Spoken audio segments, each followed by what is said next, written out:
சிந்தனை வேலை செய்கிறது என்றால் சிந்தனையிலாவது அவர் பொழுதாக வேண்டும்.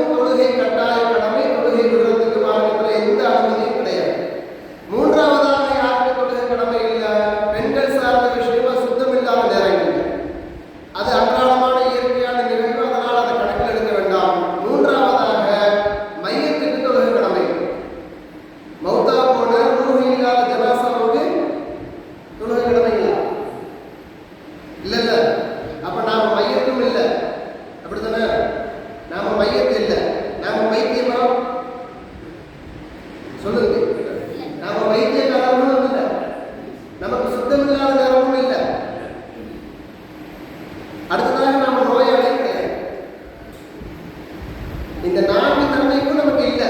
அப்பனா நமக்கு கட்டாயமா இருந்தாங்க அல்லாஹ் தொழுபடி சொல்லி இருக்கிறான், தொழுதே ஆக வேண்டும். அல்லாஹ் செய்ய சொன்னதை செய்யாமல் இருப்பது ஷைத்தானுடைய காரியம். எனவே இது பாவங்களில் மிகப்பெரிய பாவம்.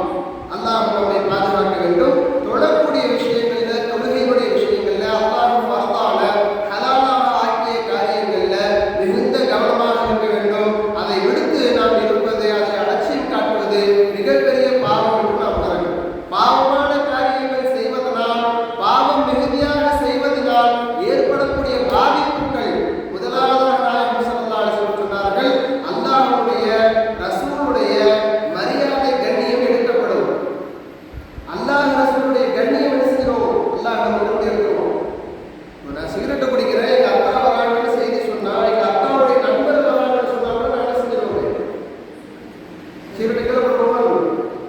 ஏன் நான் எங்க அத்தா பேர்ல மரியாதை வச்சிருக்கேன், எங்க அத்தா பேர்ல ஒரு கண்ணியம் வச்சிருக்கேன். அவங்க பார்த்தா அது அவமரியாதையா போயிடும். ஒண்ணு. ரெண்டாவது, அவங்கள வச்சுதான் எனக்கு வாழ்வாங்க. நான் சிகரெட் குடிக்கிறேன்னு சொல்லி எனக்கு தண்டனை கொடுத்தா நான் என்ன ஆகும் அப்படிங்கிற பயம். ஒண்ணு மரியாதை, இன்னொன்று பயம். அல்லாஹ்வின் பேர்ல நமக்கு பயமும் இல்லாம போயிடும், மரியாதை இல்லாம போயிடும். அல்லாஹ்வின் பேர்ல நமக்கு மரியாதை இருந்துச்சுன்னா நம்ம விடுவோமா? தாய்மார்கள் கவனமாக அல்லாஹ்வின் நமக்கு மரியாதை இருந்துச்சுன்னா நம்ம தொழுகை விடுவோமா? அப்ப தொழுகை விடுறோம்னா என்ன நம்ம கிட்ட? அல்லாஹ்வின் பேர்ல மரியாதை, அல்லாஹ்வே மதிக்கல. அப்ப அல்லாஹ்வை மதிக்காத பாவம் பெரும் பாவம். புரியுதுங்களா? இப்லீஸ் அல்லாஹ் சொன்னதை செய்ய மறுத்தால் அது அல்லாஹ்வின் பேர்ல அவமரியாதை செய்தால் அர்த்தம். அதனால அல்லாஹ் தஆலா தூக்கி இருக்கான். எனவே அன்பர்களே, தாய்மார்களே, அல்லாஹ் தஆலாவின் பேர்ல நாயகம் ஸல்லல்லாஹு அலைஹி வஸல்லம் அவர்கள் மீதும் கண்ணியம், மரியாதை நமக்கு எடுக்கப்படும். இரண்டாவதாக நாயகம் ஸல்லல்லாஹு அலைஹி வஸல்லம் சொன்னார்கள், அவங்க கல்பு கருப்படிச்சு போயிடும். அவங்க கல்புல கருப்பு விழுந்துரும், கரும்புள்ளி விழுவும். எந்த அளவுக்கு விழுந்துரும்? நல்லதை சொன்னா கேட்காத அளவுக்கு விழும். நல்லதை சொன்னால் அவர்கள் கல்பு அதை ஏத்துக்காது, மனசு ஏத்துக்கிறாது. அந்த அளவுக்கு ஏன் இதை அடுத்து பேசுறாரு? இது தேவையா? ஏதோ செய்தி சொன்னமா, ஹதீஸ் சொன்னமா, எழுதி போனோமா அப்படிங்கிறது வேண்டியதானே.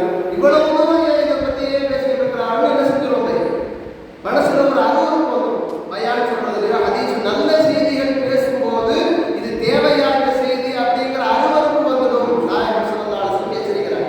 பாவமான காரியங்கள் மிகுதியாக செய்ய செய்ய பாவத்திலே நாம் ஊற என்ன ஆகிடும்? அல்லாஹ்வுடைய மதிப்பு போயிடும் நம்ம கிட்ட இருந்து.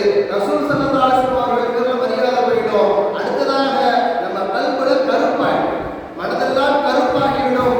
நல்ல விஷயங்கள் கேட்பதில் அருவருப்பு ஏற்படும் என்கிறார்கள் பெருமானார் ஸல்லல்லாஹு அலைஹி வஸல்லம். அடுத்ததாக நாயகம் ஸல்லல்லாஹு அலைஹி வஸல்லம், முசீபத்துகள் அண்டிடும், ஆழ்வில் நெருக்கடி ஏற்படும். நெருக்கடி ஏற்படும் எல்லா வகையிலும். உதாரணமாக அரசியல் ஆரம்பிச்சோம்னா எல்லா வகையிலும் அடுப்பாகிற வரையில் நெருக்கடியாக இருக்கிறோமா அல்லது நிம்மதியாக இருக்கிறோம்?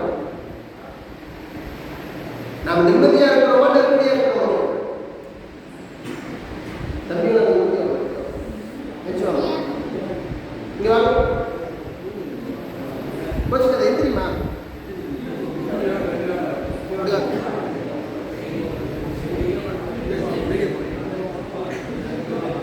அஜர்த்தை மதிக்கலன்னு சொல்லிடுவாங்க. இப்படி வாங்க. அஜர்த்து சொன்னா கேட்க மாட்டேங்குது, ஒரு புள்ளி ஓட்டுருவாங்க. நான் நாற்போமா 100 லட்சம் வாங்க, வாசித்தீங்க வாங்க. இப்படி வாங்க, கொச்சுக்கமா வாங்க. தொழுகையை விட்டா என்ன ஆகிடும்?